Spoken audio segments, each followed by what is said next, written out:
భారతదేశం ప్రస్తుతం ఒక కీలకమైన కూడలిలో నిలబడి ఉంది. ఒక పక్క చూస్తేనేమో అద్భుతమైన ఆర్థిక వృద్ధి, ప్రపంచ వేదికపై మన ప్రభావం పెరుగుతూ పోతోంది. కాని మరోవైపు చూస్తే అదే దేశం చాలా లోతైన సామాజిక, మౌలిక సదుపాయాల సవాళ్లతో సతమతమవుతోంది. సరే, ఈరోజు మనం ఈ కథలో ఉన్న రెండు కోణాల్ని, వాటి వెనుకున్న సంక్లిష్టతల్ని కొంచెం లోతుగా చూద్దాం. సరే, ముందుగా మంచి వైపు చూద్దాం. కథలో పాజిటివ్ సైడ్ ఏంటో చూద్దాం. 2025 సంస్కరణల సంవత్సరం అని అంటున్నారు. ఈ ఒక్క మాట చాలు ప్రభుత్వం ఎంత కాన్ఫిడెంట్గా ముందుకు వెళ్తోందో అర్థం చేసుకోవడానికి. అమితాబ్ కాంత్ ఏమన్నారంటే, ఇది కేవలం మార్పులు తెచ్చిన సంవత్సరం మాత్రమే కాదు, ఇన్వెస్టర్లకు అలాగే మనలాంటి పౌరులకు ఒక క్లియర్, స్టేబుల్ దారిని చూపించిన సంవత్సరం. నిజానికి 2025లో వచ్చిన సంస్కరణలు మామూలువి కావు. అవి ఒక రకంగా ట్రాన్స్ఫర్మేషనల్ అనే చెప్పాలి. ఆలోచించండి, పన్నులు తగ్గించారు అంటే ప్రజల చేతుల్లో ఎక్కువ డబ్బు మిగిలింది. 29 అక్షరాల 29 లేబర్ చట్టాలను కలిపి కేవలం 4 సింపుల్ కోడ్స్గా మార్చారు. దీనివల్ల బిజినెస్ చేయడం చాలా సులభమవుతుంది, అంతేనా? న్యూక్లియర్ ఎనర్జీ, ఎడ్యుకేషన్ లాంటి కీలకమైన సెక్టార్స్లో కూడా పెద్ద పెద్ద మార్పులు తీసుకొచ్చారు. ఇవన్నీ కేవలం ఒకే ఒక సంవత్సరంలో జరగడం నిజంగా విశేషం. సరే, ఈ సంస్కరణలు మంచివే, కాని ఫలితాలెలా ఉన్నాయి? అంకెలేం చెప్తున్నాయి? అవి కూడా చాలా పాజిటివ్గా ఉన్నాయి. ప్రపంచంలో చాలా దేశాలు ఆర్థికంగా ఇబ్బంది పడుతుంటే ఇండియా మాత్రం 8.2% జీడీపీ గ్రోత్తో నిలబడింది. ఇది చిన్న విషయం కాదు. దానికి తోడు ద్రవ్యోల్బణం అంటే ఇన్ఫ్లేషన్, అలాగే ఫిస్కల్ డెఫిసిట్ రెండూ కంట్రోల్లోనే ఉన్నాయి. సో ఈ నంబర్స్ చూస్తుంటే దేశ ఆర్థిక వ్యవస్థ ఎంత పటిష్టంగా ఉందో మనకర్థమవుతుంది.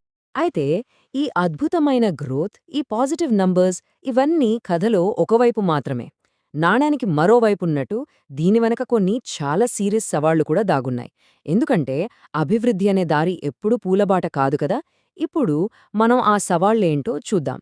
కథలోని రెండో కోణాన్ని పరిశీలిద్దాం. భారతదేశ అభివృద్ధి అని పెద్ద భవనం పునాదుల్లో కొన్ని పగుళ్లు కనిపిస్తున్నాయి.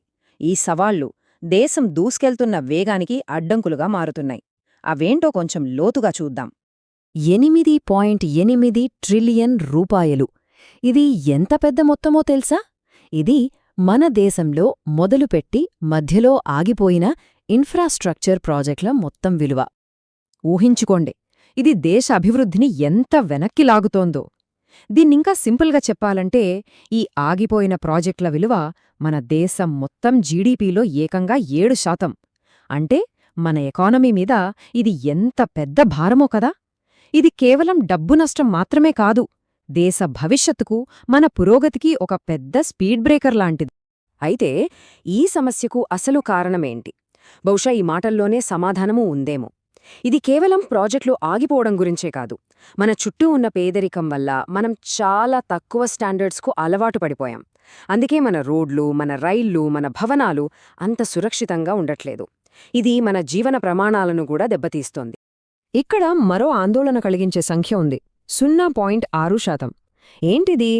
మన దేశ జీడీపీలో రీసెర్చ్ అండ్ డెవలప్మెంట్ అంటే R&D మీద మనం పెడుతున్న ఖర్చు.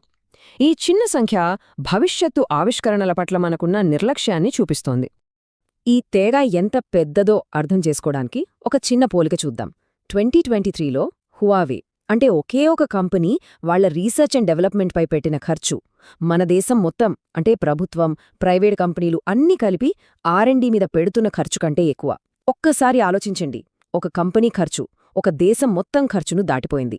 ఇది చూస్తే మన దేశంలో ఇన్నోవేషన్కి, ఫ్యూచర్ టెక్నాలజీకి మనమిస్తున్న ప్రాధాన్యతేంటనేది ఒక పెద్ద ప్రశ్నగా మిగులుతుంది. సమస్యలు కేవలం ఆర్థిక రంగానికే పరిమితం కాలేదు. అవి ఇంకా లోతుగా మన సమాజంలోకి పాతుకుపోయాయి. ఇప్పుడు మనం ఆర్థిక అంకెల నుంచి దేశ సామాజిక ఐక్యతను దెబ్బతీస్తున్న కొన్ని తీవ్రమైన సమస్యల వైపు వెళ్దాం. మరో రోజు, మరో రాష్ట్రం, మరో భయంకరమైన మూకహత్య. వినడానికే చాలా బాధగా ఉంది కదా.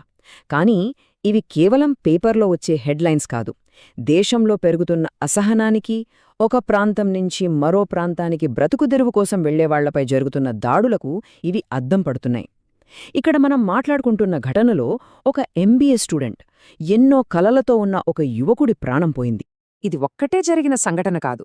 వలస వచ్చిన కార్మికులపై దాడులు, ప్రార్థనా స్థలాలను ధ్వంసం చేయడం, పండగల సమయంలో గొడవల సృష్టించడం, మతమార్పిడి చేస్తున్నారనే తప్పుడు ఆరోపణలతో హింసకు పాల్పడటం, ఇవన్నీ చూస్తుంటే ఒక ప్రమాదకరమైన ట్రెండ్ కనిపిస్తోంది.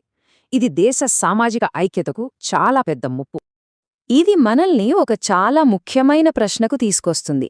ఒక దేశం ఆర్థికంగా సూపర్ పవర్ అవ్వాలని కలలు కంటున్నప్పుడు అదే సమయంలో దాని సమాజంలో ఇలాంటి ఘర్షణలు పెరుగుతుంటే అప్పుడు ఏం జరుగుతుంది?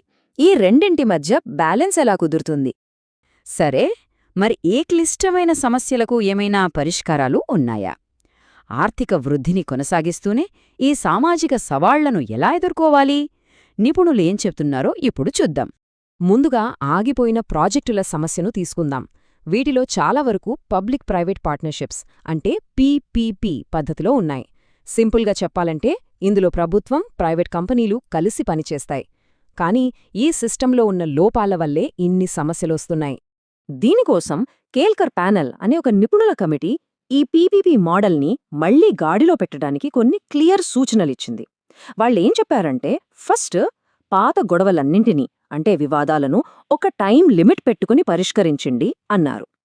రెండోది, చిన్న చిన్న ప్రాజెక్టులకు ఈ పీపీపీ మోడల్ వాడొద్దు, ఎందుకంటే దానివల్ల లాభం కన్నా ఖర్చే ఎక్కువ. మూడోది చాలా ముఖ్యమైంది, మొత్తం ప్రాసెస్లో ట్రాన్స్పరెన్సీ అంటే పారదర్శకతను పెంచాలి. అయితే ఇది కేవలం పీపీపీ మోడల్ను సరిచేయడం గురించి మాత్రమే కాదు, అంతకంటే పెద్ద మార్పు అవసరం. అదేంటంటే ప్రభుత్వం తన పాత్రనే మార్చుకోవాలి. అన్నింటినీ కంట్రోల్ చేసే ఒక కంట్రోలర్లా కాకుండా అభివృద్ధికి సహాయపడే ఒక ఎనేబులర్గా మారాలి. వనరులను కేటాయించే వాడిలా కాకుండా నిష్పక్షపాతంగా నియంత్రించే ఒక రెగ్యులేటర్గా మారాలి. అప్పుడే దేశం తన పూర్తి సామర్థ్యాన్ని అందుకోగలదు. ముగింపుగా భారతదేశ భవిష్యత్తు గురించి ఒక ప్రాథమికమైన ప్రశ్న మిగిలే ఉంది. ఈ దేశం ఏ దారిలో వెళ్లనుంది? ఈ ఆర్థిక వృద్ధి కథనానికి, ఈ సామాజిక సవాళ్లకు మధ్య ఒక సమన్వయం ఎలా సాధ్యం? మనం ఒకసారి చరిత్రను వెనక్కి తిరిగి చూస్తే ఇండియాకి ఇలాంటి అవకాశాలు రావడం, వాటిని మనం పూర్తిగా సద్వినియోగం చేసుకోలేకపోవడం కొత్తేమీ కాదు.